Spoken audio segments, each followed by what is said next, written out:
कुछ भी कहने से पहले जरूरी समझता हूं कि इस बात को खराज तहसील पेश किया जाए।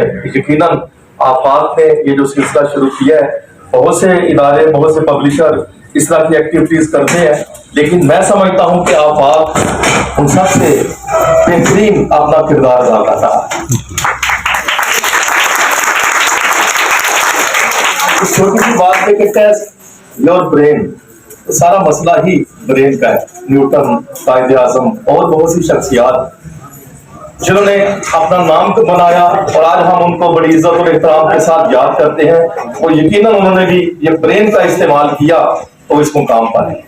जो बातें मुझसे पहले दो इल्मी शख्सियात ने की वो नसर में थी, तो मैं शायरी की शक्ल में कुछ अशार गोश गुजार करूंगा। उनका ताल्लुक भी मुस्तकबिल के मेवार जो है उनसे है। कुछ दुआई अशार है, हमारे मौजूदा मुल्की हालात और माँ की दुआओं से ताल्लुक है, क्योंकि माँ की दुआओं के बगैर हम किसी मुकाम पर भी नहीं पहुंच सकते। और बड़ी खूबसूरत बात उन्होंने की है कि इस इनाम के साथ साथ हमें उस आदत के इनाम की भी कोशिश करनी चाहिए।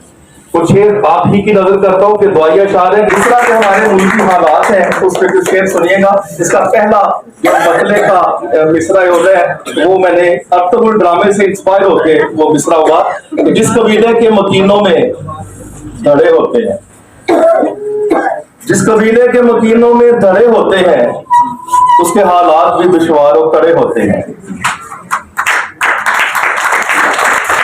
जिस कबीले के मकीनों में धड़े होते हैं उसके हालात भी दुश्वार और कड़े होते हैं। और घर से निकले तो मेरे शहर के फुटपाथों पर, घर से निकले तो मेरे शहर के फुटपाथों पर रंजो आलाम के किरदार पड़े होते हैं। घर से निकले तो मेरे शहर के फुटपाथों पर रंजो आलाम के किरदार पड़े होते हैं।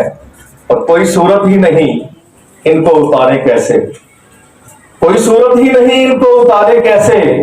मुल्क पे रोज नए कर्जे चढ़े होते हैं और अपना दुख दर्द भी हम उनको सुना लेते हैं, अपना दुख दर्द भी हम उनको सुना लेते हैं। वो जो आंगन में घने पेड़ खड़े होते हैं और नाम करते हैं, ये बच्चियों के लिए, स्टूडेंट्स के लिए शेर है कि नाम करते हैं वही दुनिया में रोशन जाजिब, नाम करते हैं वही दुनिया में रोशन जाजिब।